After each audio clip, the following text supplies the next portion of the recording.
My dear wife part 20. రచయిత పురం రామతులసి గారు. వేదాంశ్ మంజు కళ్ళల్లో నీటిని తుడుస్తూ, భయపడకు, నేను ఉన్నాను కదా అని ఆమె వైపు ప్రేమగా చూస్తూ ధైర్యం చెప్పాడు. మంజు కొద్దిగా నెమ్మదించి, సరే సార్, ఇంతకీ వీళ్ళు ఎవరు, నన్ను ఎందుకు కిడ్నాప్ చేశారు అని అడిగింది. ఏమో, ఎవరికి తెలుసు, నీకు ఫ్లాష్ బ్యాక్ లో ఎలాంటి శత్రువులు ఉన్నారో నాకేమి తెలుసు అన్నాడు వేదాంశ్. ఊరుకోండి సార్, ఫ్లాష్ బ్యాక్ లో శత్రువులు ఉండటానికి నేను ఏమైనా భాషా సినిమాలో రజనీకాంత్ అని అనుకుంటున్నారా ఏమిటి? నాకు శత్రువులు అంటూ ఎవరూ లేరు. మేబీ వాళ్ళు అమ్మాయిలను కిడ్నాప్ చేసే గ్యాంగ్ అనుకుంటా. ఏదేమైనా ఈ రోజు మీరు నన్ను పెద్ద ప్రమాదం నుండి కాపాడారు. థ్యాంక్ యూ సో మచ్ అన్నదే మంజు. నిన్ను కాపాడిన క్రెడిట్ మొత్తం నాకే ఇచ్చేయకు, యశ్వంత్ కూడా నిన్ను కాపాడటానికి ఇక్కడకు వచ్చాడు అని చెప్పాడు వేదాంశ్. అవునా, మరి అన్నయ్య ఎక్కడా అని చుట్టూ చూస్తూ అడిగినది మంజు. వాడికి ఏదో అర్జెంటు పని ఉన్నది అని వెళ్లిపోయాడు అని చెప్పాడు వేదాంశ్. ఓ అవునా, అన్నయ్య కూడా ఈసారి కలిసినప్పుడు స్పెషల్ గా థ్యాంక్స్ చెప్పాలి. సరే సార్, ఇప్పటికే లేట్ అయ్యింది, పదండి వెళదాం అన్నది మంజు. దానికి వేదాంశ్ కూడా సరే పద అని తనని అక్కడి నుండి తీసుకుని వెళ్తూ ఉండగా మంజు అక్కడ కింద పడి నొప్పితో అరుస్తూ ఉన్న రౌడీలను చూసి అందులో ఒక రౌడీని బాగా గమనించి ఆ రౌడీ దగ్గరకు వెళుతూ ఉండగా వేదాంశ్ తనని ఆపుతూ, ఏం చేస్తున్నావు మంజు అని అడిగాడు. మీరు ఒక నిమిషం ఉండండి సార్ అని చెప్పి ఆ రౌడీ దగ్గరకు వెళ్ళి, రే నువ్వే కదా ఇందాక నా చేతిలో ఐస్ క్రీమ్ కప్పుని కింద పడేసింది, నేనెంతో ఇష్టంగా ఐస్ క్రీమ్ తింటూ ఉంటే నా ఐస్ క్రీమ్ నే కింద పడేస్తావా, ఉండు నీ పని చెప్తా అని పక్కనే ఉన్న కర్రతో వాడిని కొడుతూ ఉన్నది. అప్పటికే వేదాంశ చేతిలో దెబ్బలు తిని నొప్పులు పడుతూ ఉన్న ఆ రౌడీ, అబ్బా నొప్పిగా ఉన్నది, కొట్టకండి మేడం, ఎవరైనా కిడ్నాప్ చేశారు అని కొడతారు, మీరేమిటి ఆఫ్టర్ ఆల్ ఒక చిన్న ఐస్ క్రీమ్ కప్పు కింద పడేశాను అని కొడుతున్నారు అన్నాడు. ఏమిటి, నా ఐస్ క్రీమ్ ని కింద పడేసిందే కాక ఆఫ్టర్ ఆల్ ఒక ఐస్ క్రీమ్ కప్పు అంటావా అని ఆ రౌడీని మళ్ళీ కొట్టడం మొదలుపెట్టింది మంజు. అదంతా చూస్తూ ఉన్న వేదాంశు గట్టిగా నవ్వుకున్నాడు. ఆల్రెడీ నొప్పితో బాధపడుతూ ఉన్న ఆ రౌడీ మంజు కొట్టే దెబ్బలని తట్టుకోలేక పక్కనే నుంచొని నవ్వుతూ ఉన్న వేదాంశుని పిలుస్తూ, సార్ అలా నవ్వుతూ చూస్తారేమిటి, మీరైనా మేడంని కొంచెం వెనక్కు లాగండి, ఆల్రెడీ మీరు కొట్టిన దెబ్బలకు ఒళ్ళంతా పులిసిపోయింది, ఇంకా మేడం దెబ్బలు కూడా తట్టుకునే ఓపిక లేదు, దయచేసి మేడంని ఆపండి సార్, అలాగే వెళ్లే దారిలో ఎక్కడైనా ఐస్ క్రీమ్ బండి ఉంటే మేడంకు ఒక ఐస్ క్రీమ్ ఇప్పించండి, మేడం కూల్ అవుతారు అన్నాడు ఆ రౌడీ. దానికి మంజు, ఏమిట్రా ఎక్కువ వాగుతున్నావు అని మళ్ళీ కొట్టబోతూ ఉంటే వేదాంశు మంజును ఆపి, ఇక చాలే మంజు, ఇంకా నువ్వు వాడిని కొడితే వాడు ఇక్కడే చచ్చేలా ఉన్నాడు, నీకు కావలసింది ఐస్ క్రీమే కదా, ఇంకెప్పుడైనా నేను కొనిపెడతాలే, కానీ వాడిని వదిలే అని చెప్పి మంజుని అక్కడి నుండి బయటకు తీసుకుని వచ్చి తన కారు ఎక్కించి అతడు కూడా కారులో కూర్చొని అక్కడి నుండి కారు స్టార్ట్ చేశాడు. కారులో వెళ్తూ ఉన్న Vedansh Manju ice cream cup కోసం ఆ రౌడీని కుట్టిన విషయం, దానికి ఆ రౌడీ భయపడి అన్న మాటలు గుర్తు చేసుకుని మంజు వైపు చూసే నవ్వుకున్నాడు. తన వైపే చూసి నవ్వుతూ ఉన్న వేదాంశును గమనించిన మంజు, ఎందుకు సార్ అలా నవ్వుతున్నారు అని అడిగినది. ఎందుకు ఏమిటి, ఎవరైనా నిన్ను కిడ్నాప్ చేస్తే నన్ను ఎందుకు కిడ్నాప్ చేశారు అని అడుగుతారు, నువ్వు మాత్రం అవేవి పట్టించుకోకుండా నీ ఐస్ క్రీమ్ కింద పడేశాడు అని గొడవ పడుతూ ఉంటే నవ్వు రాదా? పైగా ఆ రౌడీ అన్న మాటలు ఒక్కసారి గుర్తు చేసుకో, నీకే నవ్వొస్తుంది అని నవ్వుతూనే చెప్పాడు వేదాంశ్. దానితో మంజు అక్కడ జరిగినది మరొకసారి గుర్తు చేసుకుని తనకి కూడా ఆమె చేసిన పని వల్ల నవ్వు వచ్చి తను కూడా నవ్వుకున్నది. అలా ఇద్దరూ కాసేపు అలానే నవ్వుకుంటూ ఉండగా మంజు వేదాంశు వైపు చూసింది. అతడు నవ్వుతున్నప్పుడు మరింత అందంగా కనిపించడంతో మంజు అతని వైపు రెప్ప వేయకుండా చూస్తూ ఉండిపోయింది. వేదాంశు కూడా మంజు వైపు చూస్తూ ఉండిపోయాడు. అలా వారిద్దరూ ఒకరి కళ్ళల్లోనికి ఒకరు చూసుకుంటూ ఉండగానే మంజు హాస్టల్ రావటంతో మంజు అది గమనించి, సార్ కారాపండి, హాస్టల్ వచ్చేసింది అని చెప్పింది. దానితో వేదాంశ్ కార్ ఆపాడు. థ్యాంక్ యూ సార్, ఈరోజు మీరు నన్ను సేవ్ చేసినందుకు అని చెప్పి కారు దిగి వెళుతూ ఉండగా వేదాంశ్ కూడా కారు దిగి వెళ్తూ ఉన్న మంజు చెయ్యి పట్టుకుని ఆపాడు. సడన్ గా అతడు తన చెయ్యి పట్టుకోవటంతో మంజు గుండెల్లో వణుకు పుట్టింది. తన గుండె వేగం మరింత పెరిగింది. ఆమె వెనక్కు తిరిగి తన చెయ్యి పట్టుకున్న వేదాంశు వైపు చూస్తూ ఉన్నది. వెంటనే వేదాంశు ఆమెను తన దగ్గరికి లాక్కున్నాడు. అతడు తనని అంత దగ్గరగా లాక్కోవటంతో మంజుకి ఏమీ అర్థం కాక అయోమయంగా అలానే చూస్తూ ఉన్నది. వేదాంశు తననే చూస్తూ ఉన్న మంజు వైపు ప్రేమగా చూస్తూ, నువ్వు ఏదైనా మర్చిపోయావా అని అడిగాడు. లేదు సార్, నేనేం మర్చిపోలేదు అని చెప్పింది మంజు. నిజంగా నువ్వేమీ మర్చిపోలేదా అని మంజు కళ్ళల్లోనికి సూటిగా చూస్తూ అడిగాడు వేదాంశ్. లేదు సార్ అని అంటూ వేదాంశు చేతిలో ఉన్న కవర్ని చూసి అది అతడు తన కోసం ఇచ్చిన డ్రెస్ అని గుర్తుపట్టి వేదాంశు వైపు చూస్తూ, సారీ సార్, హడావిడిలో మర్చిపోయా అని చెప్పింది మంజు. వేదాంశ్ మంజుని వదిలిపెట్టి ఆ కవర్ ని తనకు ఇచ్చి, నువ్వు నాకు నిన్ను కాపాడినందుకు ఇందాక థ్యాంక్స్ చెప్పావు కదా, నాకు నువ్వు థ్యాంక్స్ చెప్పాలి అని అనుకుంటే రేపు నైట్ పార్టీకి ఈ డ్రెస్ వేసుకునిరా అని చెప్పి వెళ్లి కారులో కూర్చొని తనని చూస్తూ నుంచొని ఉన్న మంజుని లోపలకు వెళ్ళమని సైగ చేసి చెప్పాడు. మంజు వేదాంశు వైపు చూస్తూ లోపలకు వెళ్ళింది. మంజు అలా లోపలకు వెళ్ళగానే వేదాంశు చిన్నగా నవ్వుకున్నాడు. ఇంతలోనే అతడికి యశ్వంత్ కాల్ చేయటంతో ఆ కాల్ ని లిఫ్ట్ చేసి, చెప్పు యశ్వంత్ అన్నాడు. వేదాంశ్, నువ్వు చెప్పినట్టుగానే వాడిని మన డెన్ కు తీసుకుని వచ్చా అని చెప్పాడు యశ్వంత్. సరే, నువ్వు అక్కడే ఉండు, నేను మరో 15 minutes లో అక్కడికి వస్తా అని చెప్పాడు వేదాంశ్. సరే, నేను ఇక్కడే ఉంటాను, నువ్వు త్వరగా వచ్చేసాయి అని చెప్పి కాల్ కట్ చేశాడు యశ్వంత్. వేదాంశు వెంటనే అక్కడి నుండి కార్ స్టార్ట్ చేసి ఆ ప్లేస్ కు వెళ్ళాడు. ఇటు అంకితాను ఇంటి దగ్గర డ్రాప్ చేసి వెనక్కు వచ్చారు మ్యాగీ అరుణ్లో. మంజుకి ఏమైందో అన్న కంగారు మ్యాగీ ఎంత టెన్షన్ పడుతుందో అరుణ్ కూడా మంజు గురించి అంతే టెన్షన్ పడుతూ ఉన్నాడు.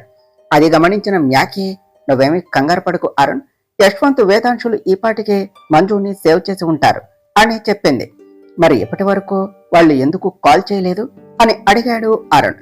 ఇంతలోనే యశ్వంత్ తనకి కాల్ చేయటంతో మ్యాగీ హ్యాపీగా ఫీల్ అవుతూ, ఇదిగో యశ్వంత్ కాల్ చేస్తున్నాడు అని అరుణ్ కు చెప్పి కాల్ లిఫ్ట్ చేసి ఫోన్ స్పీకర్ లో పెట్టి, హలో యశ్వంత్, మంజుకి ఏమీ కాలేదు కదా, తను సేఫ్ గానే ఉన్నది కదా అని కంగారుగా అడిగింది మ్యాగీ. అబ్బా మ్యాగీ, కొద్దిగా నాకు సమాధానం చెప్పే టైం ఇవ్వవా అన్నాడు యశ్వంత్. అబ్బా, ముందు నేను అడిగిన దానికి ఆన్సర్ చెయ్యరా అన్నది మ్యాగీ. మంజు ఇప్పుడు సేఫ్ గానే ఉన్నది, తనకేమీ కాలేదు, వేదాంశు తనని హాస్టల్లో డ్రాప్ చేయడానికి వెళ్ళాడు అని చెప్పాడు యశ్వంత్. ఆ మాటతో మ్యాగీ అరుణ్లు కొద్దిగా రిలాక్స్ అయ్యి గట్టిగా ఊపిరి పీల్చుకున్నారు. ఇంతకీ మంజుని కిడ్నాప్ చేసింది ఎవరు అన్నది ఏమైనా తెలిసిందా అని అడిగింది మ్యాగీ. లేదు, ఇంకా ఏమీ తెలియదు, మంజుని కిడ్నాప్ చేసిన ఆ రౌడీ బ్యాచ్ లీడర్ ని ఇప్పుడే డెన్ కు తీసుకుని వచ్చాను, వాడు కూడా వచ్చాక వీడి చేత ఎవరు కిడ్నాప్ చేయించారో ఏమిటో కనుక్కుంటాం అని చెప్పాడు యశ్వంత్. అవునా అని ఏదో ఆలోచిస్తూ, ఇప్పుడు మీరు ఉన్నది ఎక్కడా అని అన్నావు అని అడిగింది మ్యాగీ. మనడెన్లోనే అని చెప్పాడు యశ్వంత్. సరే అయితే ఉంటా అని చెప్పి కాల్ కట్ చేసింది మ్యాగీ. కాల్ కట్ చేయగానే అరుణ్, ఇప్పుడు మనం అర్జెంటుగా యశ్వంత్ వాళ్ళు ఉన్న ప్లేస్ కు వెళ్ళాలి అని చెప్పింది మ్యాగీ. ఇప్పుడా? ఇప్పుడు అక్కడికెందుకు మ్యాగీ అన్నాడు అరుణ్. ఎందుకంటా ఏమిటి అరుణ్, నాకు మంజు కిడ్నాప్ వెనుక మా మమ్మీనే ఉంది అని అనిపిస్తున్నది, అది నిజమో కాదో కనుక్కోవాలి. ఒకవేళ అదే నిజమైతే ఇక ఆలస్యం చేయకుండా వేదాంశుకు వెంటనే అసలు నిజాన్ని చెప్పాలి. మంజు విషయంలో ఇంకా నేను ఛాన్స్ తీసుకోవాలి అని అనుకోవటం లేదు, నువ్వు ఏమంటావు అన్నది మ్యాగీ. అరుణ్ కూడా బాగా ఆలోచించి, నిజమే మ్యాగీ, చూస్తూ ఉంటే మీ అమ్మను హ్యాండిల్ చేయటం నీ ఒక్కదాని వల్ల కాదు అని అనిపిస్తుంది. సరే పద, వాళ్లకు నిజం చెప్పి వాళ్ళ హెల్ప్ తీసుకుందువు కాని అని అన్నాడు. థ్యాంక్ యూ అరుణ్, పద వెళదాం అన్నది మ్యాగీ. అలా అరుణ్ మ్యాగీలు అక్కడి నుండి యశ్వంత్ ఆ రౌడీని ఉంచిన ప్లేస్ కు వెళ్లారు. మ్యాగీ కాల్ కట్ చేయగానే అంకితకు కాల్ చేసి విషయం చెప్పాడు యశ్వంత్. అంకిత కూడా కొద్దిగా రిలాక్స్ అయ్యి, ఇంతకీ మంజుని ఎవరు కిడ్నాప్ చేశారు యశ్వంత్ అని అడిగింది. ఏమో తెలియదు, అది తెలుసుకునే పనిలోనే ఉన్నా. సరే, నువ్వేమీ టెన్షన్ పడకుండా ప్రశాంతంగా పడుకో, గుడ్ నైట్ అని చెప్పి కాల్ కట్ చేసి లోపల నుంచి వస్తూ ఉన్న అరుపుల్ని వింటూ, వీడిని ఎంత హింసించినా ఏం సమాధానం చెప్పటం లేదు, అసలు వీడితో ఈ పని చేయించింది ఎవరు అని ఆలోచిస్తూ ఉండగానే యశ్వంత్ కి ఒక కాల్ వచ్చింది. అది తన తల్లి శారదా గారి నుండి కావటంతో ఆ కాల్ లిఫ్ట్ చేసి మాట్లాడుతూ, హలో అమ్మా అన్నాడు. యశ్వంత్, నువ్వేమిటి ఇంకా ఇంటికి రాలేదు అని అడిగారు శారదా గారు. నేను ఒక చిన్న పని మీద బయటకు వచ్చాను, నేను వచ్చేసరికి లేట్ అవ్వచ్చు, మీరు భోజనం చేసి పడుకోండి అని చెప్పి, ఇంతకీ నాన్న ఏం చేస్తున్నారు అని అడిగాడు యశ్వంత్. శారదా గారు సమాధానం చెప్పకుండా మౌనంగా ఉండటంతో అనుమానం వచ్చి, ఏమైందమ్మా అని అడిగాడు యశ్వంత్. దానితో శారదా గారు, అశోక్ వర్మ భువనాన్ని కలవటానికి హాస్పిటల్కు వెళ్లిన విషయం, అక్కడ భువన అశోక్ వర్మ జరిగిన సంభాషణ మొత్తం చెప్పి ఇప్పుడు ఆయన చాలా బాధపడుతున్నారు అని చెప్పారు. చెప్పాను కదా నాన్నని అప్పుడే ఆవిడను కలిసే ప్రయత్నం చేయొద్దు అని. మరి ఆయన ఎందుకు అలా చేశాడు అన్నాడు యశ్వంత్. మనకు కావలసిన వాళ్ళు చావు బతుకుల మధ్య ఉంటే చూడకుండా ఎలా ఉండగలం? అలాగే ఆయన కూడా భువనాన్ని ఒక్కసారి చూడాలి అని వెళ్లారు. కాకపోతే ఇలా జరిగింది అని చెప్పారు శారదా గారు. సరే, నేను రావటానికి కొంచెం టైం పట్టేలా ఉన్నది. ఈలోపు నాన్నకి ఏదో ఒకటి చెప్పి ఒప్పించి భోజనం చేసేలా చెయ్యి అని చెప్పాడు యశ్వంత్. సరేరా, నువ్వు త్వరగా వచ్చాయి అని చెప్పి కాల్ కట్ చేశారు శారదా గారు. ఇటు కాల్ కట్ చేసిన యశ్వంత్ తన తండ్రి గురించి ఆలోచిస్తూ, నిజానికి ఇన్ని రోజులు తన తండ్రి వల్లే భువన మంజుల జీవితం ఇలా అయ్యింది అని, తన తండ్రి ఒక మోసగాడు అన్న అపోహతో అశోక్ వర్మని ఇన్ని రోజులు దూరం పెడుతూ వచ్చాడు. కానీ అతనికి చిన్నప్పటి నుంచి తన తండ్రి అంటే అపారమైన ప్రేమ. ఎప్పుడు ఆయనతో ఒక ఫ్రెండ్ లాగా ఉండేవాడు. వాళ్ళ ఇద్దరి మధ్య బాండింగ్ చూసి శారదా గారు మురిసిపోయేవారు. అలాంటిది ఎప్పుడైతే అశోక్ వర్మని అపార్థం చేసుకున్నాడో ఆ రోజు నుండి ఆయన్ను ద్వేషిస్తూ వచ్చాడు. తన తండ్రి అలాంటివాడు అని నమ్మలేక ఎన్నోసార్లు తనలో తనే కుమిలిపోయాడు. అలాగే అశోక్ వర్మని ఎన్నో మాటలు అని బాధ పెట్టాడు. ఎప్పుడైతే జరిగిన దాంట్లో అశోక్ వర్మ తప్పు లేదు అని యశ్వంత్కు అర్థం అయినదో అప్పుడు ఎన్ని రోజులు తన తండ్రిని ఎంత బాధ పెట్టాడో అని గుర్తు చేసుకుని చాలా బాధపడ్డాడు. అప్పటి వరకు ఆయనపై తన మనసులో ఉన్న ద్వేషం, అసహ్యం పోయి మళ్లీ ఆయనపై ప్రేమ, గౌరవం కలిగాయి. అప్పటి నుండి అశోక్ వర్మను మునుపటిలా ప్రేమగా చూసుకోవటం మొదలుపెట్టాడు యశ్వంత్. అలాగే అతని తండ్రిపై భువనాకి ఉన్న అపోహలు పోగొట్టి మంజుని, భువనాన్ని ఆయన దగ్గరకు చేయాలి అని నిర్ణయించుకున్నాడు. సరే నాన్న, మీరు మరో కొద్ది రోజులు ఓపిక పట్టండి, మీకు మళ్లీ ఈ బాధ లేకుండా చేస్తాను అని అనుకుంటూ ఉండగా అక్కడకు వచ్చాడు వేదాంశ్. రావటంతోనే కోపంగా, వాడు ఎక్కడా అని యశ్వంత్ను అడిగాడు. లోపలే ఉన్నాడు అన్నట్టుగా సైగ చేసి చెప్పాడు యశ్వంత్. ఇంతకీ వాడు తనకు ఈ సుపారీ ఎవరిచ్చారో చెప్పాడా అని అడిగాడు వేదాంశ్. లేదు, నేను ట్రై చేశాను, కానీ వాడేమీ చెప్పలేదు అని చెప్పాడు యశ్వంత్. వాట్, ఏమిటి నువ్వు చెప్పేది? ఇలాంటి వాళ్ళను ఈజీగా డీల్ చేయగలిగే నీకు కూడా వాడి దగ్గర నుంచి సమాధానం దొరకలేదా అని అడిగాడు వేదాంశ్.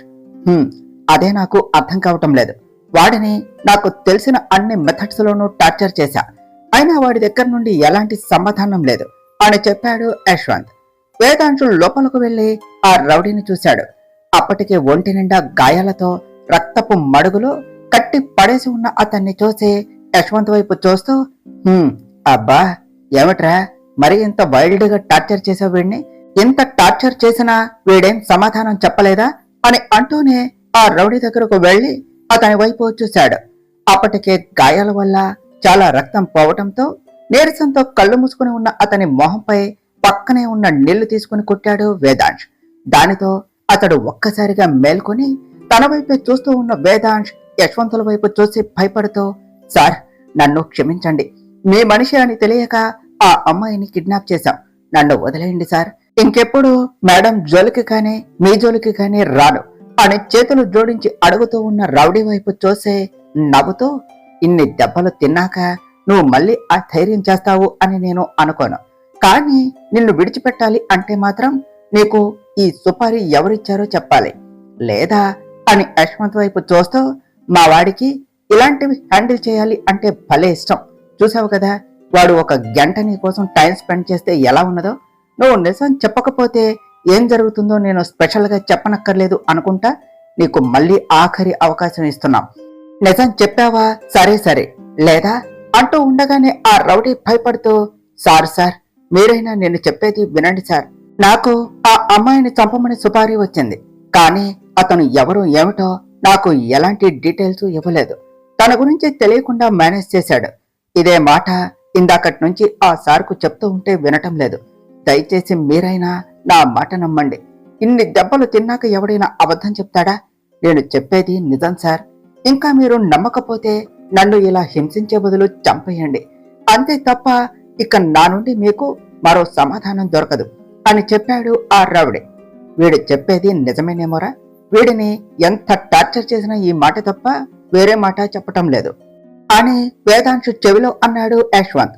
వేదాంశు ఆలోచిస్తూ ఉండగా ఆ రౌడీకి ఏదో గుర్తుకు రావటంతో, ఆ సార్, నాకు సుపారీ ఇచ్చింది ఎవరో తెలియదు కానీ అతను ఎవరో ఎలా ఉంటాడో నా ఫోన్లో అతని ఫోటో ఉన్నది. ఇందాక నేను సెల్ఫీ తీసుకుంటున్నప్పుడు నా వెనకే ఉన్న అతని ఫోటో కూడా పొరపాటున తీశాను. అది డిలీట్ చేయలేదు, నా ఫోన్లోనే ఉన్నది అని చెప్పాడు ఆ రౌడీ. ఆ మాటతో యశ్వంత్, వేదాంశులు ఆనందంతో ఒకరి మొహం ఒకరు చూసుకుంటూ, ఇంతకీ ఆ ఫోన్ ఎక్కడున్నది అని అడిగారు. అది నా పాకెట్లోనే ఉన్నది సార్ అని చెప్పాడు ఆ రౌడీ. యశ్వంత్ వెళ్లి ఆ రౌడీ పాకెట్లో ఉన్న తన ఫోన్ ని తీసి లాక్ తీ అని చెప్పి ఆ ఫోన్ ని ఆ రౌడీ చేతికి ఇచ్చాడు. వెంటనే ఆ రౌడీ అతి కష్టం మీదనే ఆ ఫోన్ ని తన చేతిలోనికి తీసుకుని లాక్ తీసి ఆ ఫోటో ఓపెన్ చేసి, ఇదిగోండి సార్, ఇతనే ఆ వ్యక్తి అని చూపించాడు.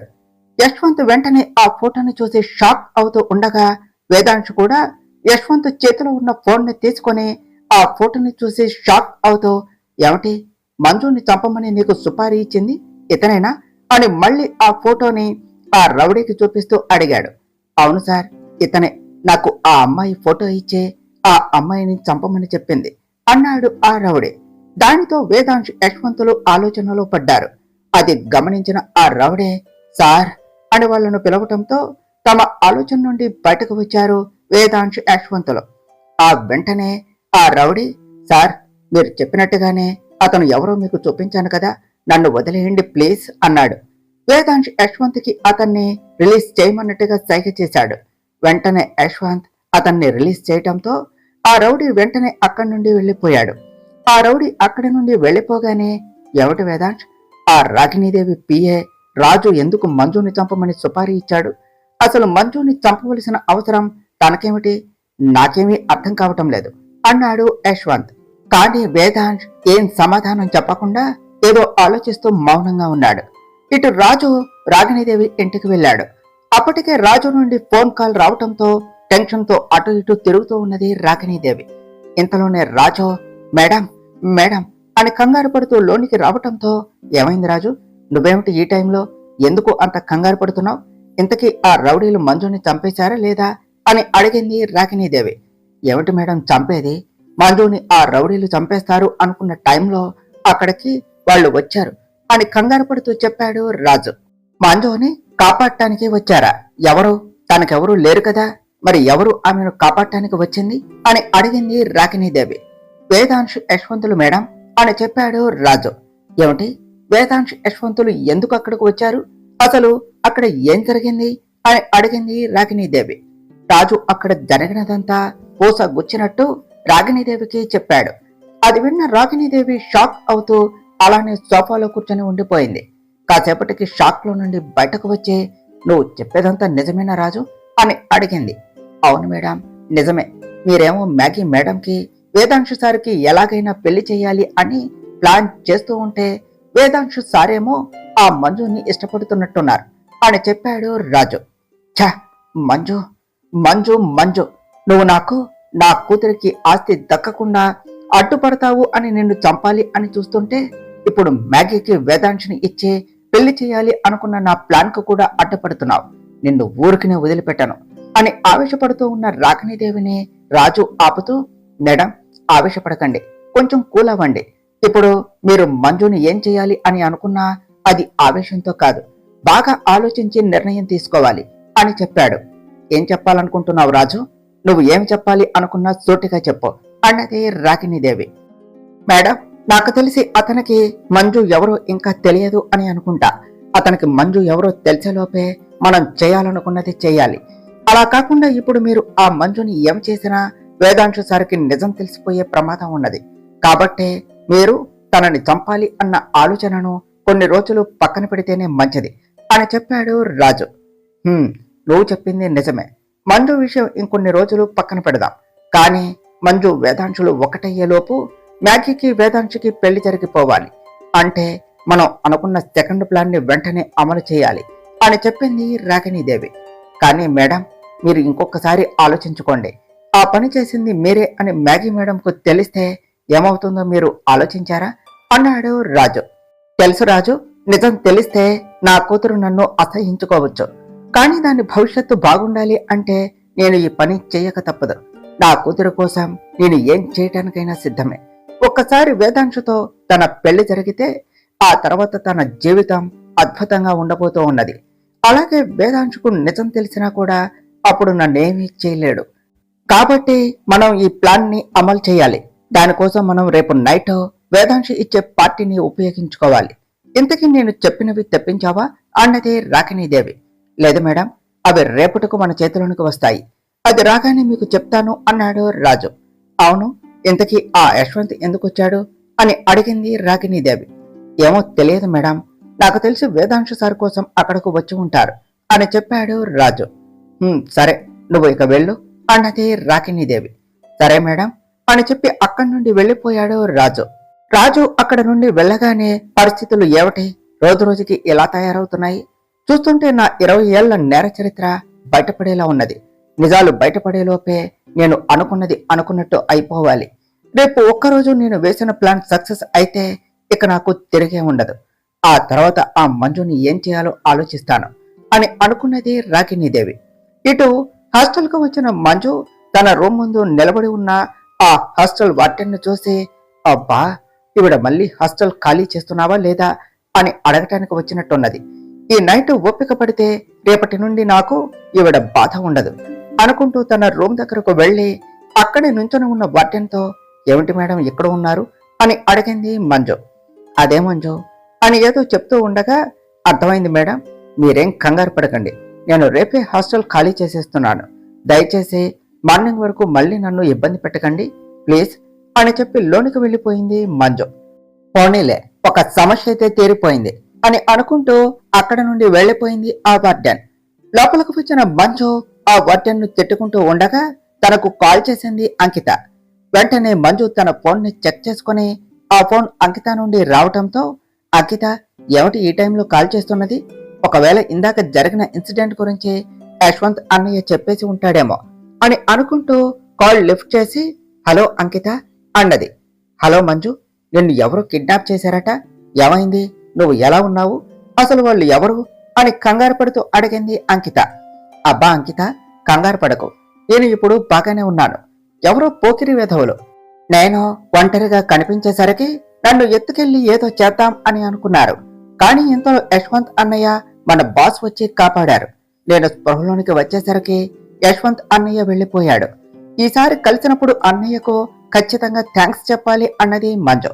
ఏదైతేనే మంజు, నువ్వు అయితే సేఫ్ గా ఉన్నావు, అది చాలు. అవును, రేపు నువ్వు వేరే ప్లేస్ కి షిఫ్ట్ అవుతున్నావు కదా, ఇప్పటికే లేట్ అయ్యింది, నువ్వు రెస్ట్ తీసుకో. రేపు ఎలాగో ఆఫీసు లేదు కదా, రేపు నైట్ పార్టీలో కలుసుకుందాం అని చెప్పింది అంకిత. సరే అంకిత, గుడ్ నైట్ అని చెప్పి కాల్ కట్ చేసింది మంజు. ఆ వెంటనే తనకు రేపు వేరే ప్లేస్ కి షిఫ్ట్ అవ్వాలి అన్న విషయం గుర్తుకు వచ్చి తన లగేజ్ ను ప్యాక్ చేసుకున్నది. ఇంతలో వర్ష తనకు కాల్ చేయడంతో ఆ కాల్ లిఫ్ట్ చేసి, హలో వర్ష, చెప్పు, ఇప్పుడే లగేజ్ ప్యాక్ చేసుకుని నీకు కాల్ చేద్దాము అని అనుకున్నా, ఈలోపు నువ్వే చేశావు అన్నది మంజు. ఏమిటి, ఇంకా లగేజ్ ప్యాక్ చేసుకోలేదా అని అడిగింది వర్ష. లేదే, ఇప్పుడే నేను హాస్టల్కు వచ్చా అని అప్పటి వరకు జరిగినది అంతా వర్షకు చెప్పింది మంజు. జరిగినదంతా విన్న వర్ష షాక్ అవుతూ, ఏమిటే, అంత జరిగితే నువ్వేమిటి ఇంత కూల్గా చెప్తున్నావు? నీకు అసలు భయం వేయలేదా అని అడిగింది వర్ష. లేదే, వాళ్ళు నన్ను కిడ్నాప్ చేయడానికి నాకు క్లోరోఫామ్ ఇచ్చారు. నాకు స్పృహ వచ్చి కళ్ళు తెరిచి చూసేలోపే బుల్లెట్ సౌండ్ వినిపించడంతో గట్టిగా కళ్ళు మూసుకున్నా. ఇంతలో సారు వచ్చి నా కట్లు విప్పి నాకు ధైర్యం చెప్పారు. తర్వాత నన్ను హాస్టల్ దగ్గర డ్రాప్ చేశారు. దానితో నాకు అంత భయంగా ఏమీ అనిపించలేదు అని చెప్పింది మంజు. అవును మంజు, మీ బాస్ ఎందుకు నీ మీద అంత కేరింగ్ చూపిస్తున్నాడు అని అడిగింది వర్ష. ఏమో వర్ష, నాకు అదే అర్థం కావటం లేదు. అతను ఎందుకో కొద్దిగా తేడాగా బిహేవ్ చేస్తున్నాడు. అప్పుడే బాస్ గా పొగరు చూపిస్తాడు, అంతలోనే నాతో కొంచెం ఫ్రెండ్లీగా ఉంటాడు. ఒక్కోసారి నాతో చాలా క్లోజ్ గా మూవ్ అవుతాడు. అతను ఏ టైంలో ఎలా ఉంటాడో ఏమీ అర్థం కాదు అని చెప్పింది మంజు. క్లోజ్ గా అంటే ఎలా అని అడిగింది వర్ష. దానితో మంజు వేదాంశుకు తనకి మధ్య జరిగినది అంతా చెప్పుకొచ్చింది. అదంతా విన్న వర్ష షాక్ అవుతూ, ఏమిటే మంజు నువ్వు చెప్పేది వింటూ ఉంటే అతనికి నీ మీద ఇంట్రెస్ట్ ఉన్నట్టున్నది మంజు అన్నది వర్ష. ఏమంటున్నావు వర్ష? నాకేమీ అర్థం కాలేదు అన్నది మంజు. అదే మంజు, ఒకవేళ మీ బాసు నిన్ను ఇష్టపడుతున్నాడేమో, అందుకే నీతో అంత క్లోజ్ గా మూవ్ అవుతున్నాడేమో అన్నది వర్ష. అదేమిటి అలా అంటావు? మా ఇద్దరికి ఒకరంటే ఒకరికి పడదు, అలాంటిది అతను నన్నెందుకు ఇష్టపడతాడు చెప్పు అన్నది మంజు. ఒసై పిచ్చిదాన్నా, నువ్వంటే ఇష్టం లేకపోతే నీకు ఎందుకు ఆ డ్రెస్ స్పెషల్ గా డిజైన్ చేయించుతాడు? పైగా దాన్ని మీ ఆఫీస్ స్టాఫ్ అందరూ చూస్తారు అని తెలిసి కూడా నిన్ను ఎందుకు ఆ డ్రెస్ వేసుకోమంటాడు చెప్పు? ఇకపోతే గొడవలు పడినంత మాత్రాన వారి మధ్య ప్రేమ పుట్టకుండా ఉంటుందా ఏమిటి? చాలా ప్రేమ కథలు మొదలయ్యేది ఇలా చిన్న చిన్న గొడవలతోనే. అయినా అతను ఎప్పుడు నీతో గొడవ పడ్డాడు కానీ ఏ రోజు దాన్ని అంత సీరియస్ గా తీసుకోలేదు కదా. మేబీ నాకు తెలిసి ఆ రోజు రెస్టారెంట్ లో నువ్వు తాగేసి అతని మీద పడినప్పుడే అతడు నీకు ఫ్లాట్ అయినట్టున్నాడు అని చెప్పింది వర్ష. ఏమిటి, నేను తాగేసి అతని మీద పడ్డానా? అదెప్పుడు జరిగింది అని షాక్ అవుతూ అడిగింది మంజు. ఆ రోజు నైట్ వాటర్ అనుకుని వోడ్కా తాగావు కదా హ్యాండ్ వాష్ కి అని వెళ్ళి ఎంతసేపటికి రాకపోవటంతో నిన్ను వెతుక్కుంటూ నేను బయటకు వచ్చా. అప్పటికే నువ్వు తాగేసి స్పృహ లేకుండా అతనిపై పడ్డావు అంటూ ఆ రోజు నైట్ ఏం జరిగిందో చెప్పింది వర్ష. అదంతా విన్న మంజు షాక్ అవుతూ, ఏమిటే, అది జరిగి ఇన్ని రోజులు అవుతూ ఉంటే నాకు ఇప్పుడా ఆ విషయం చెప్పేది అని కోపడుతూ అడిగింది. మంజు కూడా అప్పటి నుండి అతను కొంచెం ఆమెతో డిఫరెంట్ గా బిహేవ్ చేసిన తీరును గుర్తు చేసుకున్నది. అదంతా పక్కన పెట్టవే, ఇంతకీ ఈ విషయం చెప్పు, నీకు కూడా అతనంటే ఇష్టమేనా అని అడిగింది వర్ష. దానికి మంజు సమాధానం చెప్పకుండా మౌనంగా ఆలోచిస్తూ ఉన్నది. హలో మంజు, ఏం ఆలోచిస్తున్నావు? సమాధానం చెప్పు అన్నది వర్ష. మంజు ఆన్సర్ చేయకుండా, వర్ష అదంతా పక్కన పెట్టు, నేను ఇంకా లగేజ్ ప్యాక్ చేసుకోవాలి, రేపు మళ్ళీ ఎర్లీగా హాస్టల్కు వచ్చాయి అని చెప్పి కాల్ కట్ చేసింది. ఏమిటిది, నేను అడిగిన దానికి సమాధానం చెప్పకుండా ఇలా కాల్ కట్ చేసింది? చూస్తూ ఉంటే ఇది కూడా అతన్ని ఇష్టపడుతున్నట్టున్నది. ఒసై మంజు, నువ్వు ఇప్పుడు కాల్ కట్ చేస్తే మాత్రం నేను వదిలేస్తాను అని అనుకున్నావా? నీ పని రేపు చెప్తా అని అనుకున్నదే వర్ష. కాల్ కట్ చేసిన మంజు వర్ష అడిగిన ప్రశ్నని తలుచుకొని పక్కనే ఉన్న వేదాంశ్ ఇచ్చిన డ్రెస్ ని చూస్తూ ఆ రోజు అతనితో జరిగిన ప్రతి విషయాన్ని గుర్తు చేసుకున్నది. ఆ క్షణం ఆమె పెదవులపై సన్నని చిరునవ్వు వచ్చింది. వర్ష చెప్పినట్టు నిజంగానే అతను నన్ను ఇష్టపడుతున్నాడా? అందుకేనా ఇలా నాతో క్లోజ్ గా మూవ్ అవుతున్నది? దానివల్లేనా అతను నా కోసం అంత ఆరాటపడుతూ నన్ను సేవ్ చేయడానికి వచ్చింది అని ఆలోచించి తనలో తనే మురిసిపోతూ, ఇంతలోనే లేదు లేదు, నేనే ఏదో పిచ్చి పిచ్చిగా ఊహించుకుంటున్నాను, ఇదంతా ఆ వర్ష వల్లే, అసలే అతని బిహేవియర్ నన్ను కన్ఫ్యూజ్ చేస్తుంది అంటే మళ్ళీ ఇది లేనిపోని డౌట్స్ నా మైండ్ లో రేస్ చేసింది అని వర్షాన్ని తిట్టుకుంటూ, అదంతా తర్వాత, ముందైతే లగేజ్ ప్యాక్ చేసుకోవాలి అని మధ్యలో ఆపేసిన తన పనిని మొదలుపెట్టింది మంజు. ఇటు వేదాంశ్ అప్పటికే చాలా ఆలస్యం కావటంతో ఇంటికి వచ్చాడు. అతను ఇంటికి వచ్చేసరికి అంకిత, భానుమతి గారు అతని కోసం ఎదురు చూస్తూ ఉన్నారు. వేదాంశ్ రావటం గమనించిన లక్ష్మమ్మ, అమ్మగారు వేదాంశ్ బాబు వస్తున్నారు అని భానుమతి గారికి చెప్పింది. భానుమతి గారు వస్తూ ఉన్న వేదాంశ్ వైపు చూసి సోఫాలో నుండి పైకి లేస్తూ, వచ్చావా నాన్న? ఏమిటి, మంజుని ఎవరో కిడ్నాప్ చేశారట, ఇప్పుడు తను బాగానే ఉన్నది కదా అని అడిగారు. వేదాంశు షాక్ అవుతూ పక్కనే ఉన్న అంకిత వైపు చూస్తూ భానుమతి గారికి ఆ విషయం ఎలా తెలుసు అన్నట్టుగా సైగ చేసి అడిగాడు. సారీ అన్నయ్య, నేను యశ్వంత్తో ఫోన్ మాట్లాడుతున్నప్పుడు నానమ్మ వినేసింది అని చెప్పింది అంకిత. బాగానే ఉన్నది నానమ్మ, తనని సేఫ్ గా తన హాస్టల్ దగ్గర డ్రాప్ చేసి వచ్చాను అని చెప్పాడు వేదాంశ్. ఇంతకీ ఎవరు నాన్న మన మంజుని కిడ్నాప్ చేయాలి అని అనుకున్నది అని అడిగారు భానుమతి గారు. తెలిసింది నానమ్మ అన్నాడు వేదాంశ్. తెలిసిందా? ఎవరు ఎవరు ఈ పని చేసింది అని అడిగారు భానుమతి గారు. దాని గురించి రేపు మాట్లాడుకుందాం, ఇప్పటికే చాలా లేట్ అయ్యింది, వెళ్ళి పడుకోండి, నాకు కొద్దిగా టైర్డ్ గా ఉన్నది అని చెప్పి తన రూమ్ కు వెళ్లిపోయాడు వేదాంశ్. వేదాంశ్కి ఏదో నిజం తెలిసింది, దాని గురించి ఇప్పుడే మాట్లాడాలి అని అనుకోవటం లేదు అని అర్థం చేసుకుని అక్కడే ఉన్న అంకిత వైపు చూస్తూ, సరే అంకిత, నువ్వు కూడా వెళ్ళి పడుకో అన్నారు భానుమతి గారు. సరే నానమ్మ అని చెప్పి అక్కడ నుండి తన రూమ్ కు వెళ్లిపోయింది అంకిత. లక్ష్మమ్మ, రేపు మంజు ఇక్కడకు వస్తుంది, పైన తనకు కావలసినవి అన్ని రెడీ చేశావా అని అడిగారు భానుమతి గారు. ఆ అమ్మగారు, మంజు అమ్మకు అవసరమయ్యేవి అన్ని పైన సిద్ధంగా ఉన్నాయి అని చెప్పింది లక్ష్మమ్మ. సరే అయితే త్వరగా పడుకో, రేపు కొద్దిగా మనం ఎర్లీగా లేవాలి అన్నారు భానుమతి గారు. సరే అమ్మగారు అన్నదే లక్ష్మమ్మ. భానుమతి గారు కూడా తన రూమ్కు వెళ్లిపోయింది. ఇటు యశ్వంత్ కూడా ఇంటికి వచ్చాడు. అప్పటికే శారదా గారు నిద్రపోకుండా యశ్వంత్ కోసం వెయిట్ చేస్తూ ఉన్నారు. యశ్వంత్ లోపలికి రాగానే, వచ్చేసావా యశ్వంత్, రా వచ్చి డిన్నర్ చేద్దువు అని అన్నారు శారదా గారు.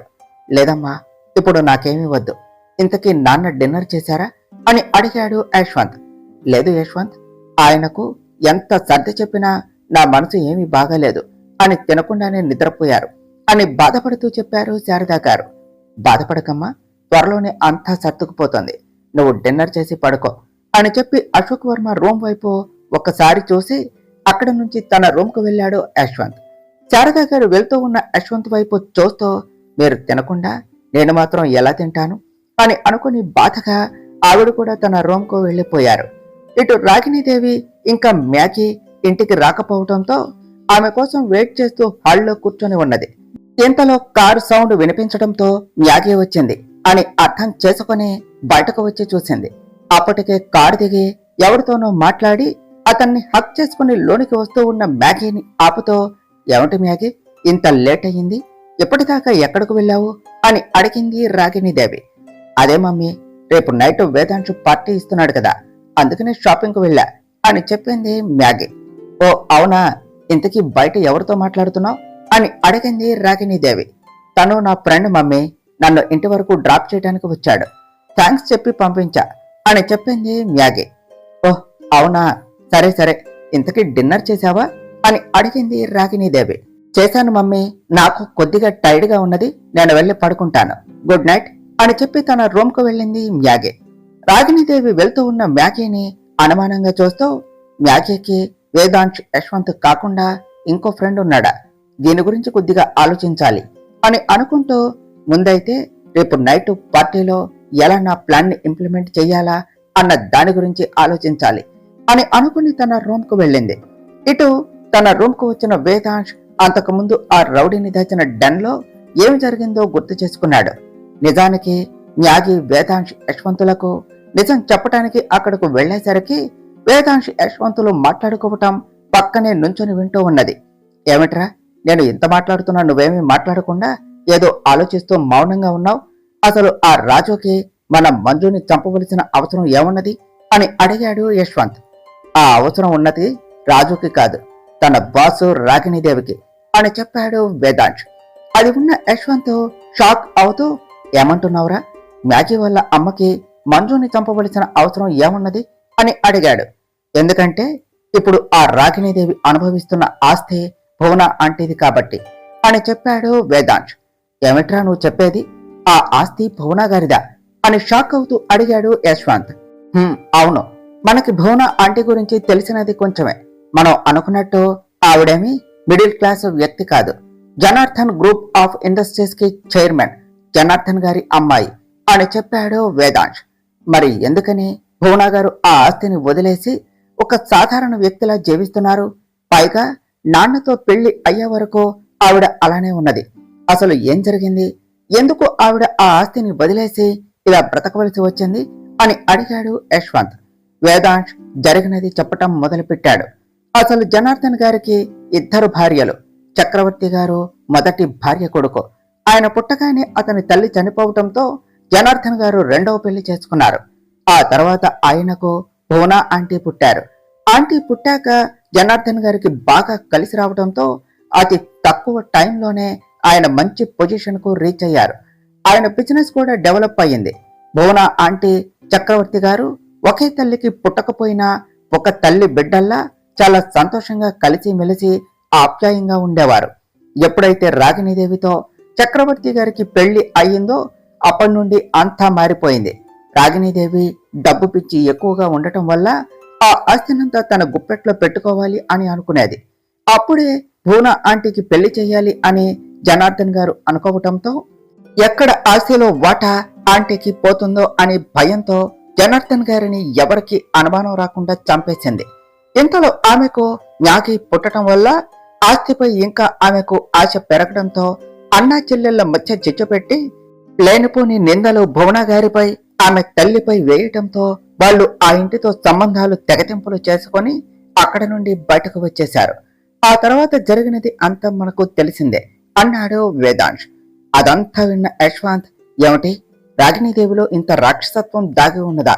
ఇంతకీ ఈ విషయాలన్నీ నీకు ఎలా తెలుసు అని అడిగాడు. అమ్మ తన డైరీలో ఆంటీ గురించి చాలా విషయాలు రాసుకున్నది. అందులో ఒకటే ఇది. నేను అమ్మ డైరీ చదివినప్పుడు నాకు ఈ నిజం తెలిసింది అని చెప్పాడు వేదాంశ్. అవును, ఇంతకీ భువనా గారు ఆ ఆస్తి వద్దు అని బయటకు వచ్చేసిన తర్వాత ఇన్నేళ్లకు మళ్ళీ ఎందుకు ఆ రాగిణీదేవి మన మంజుని చంపాలి అని చూస్తున్నది అని అడిగాడు యశ్వంత్. ఆ రాగిణీదేవి మంజుని చంపాలి అని అనుకోవటం ఇదేమీ మొదటిసారి కాదు.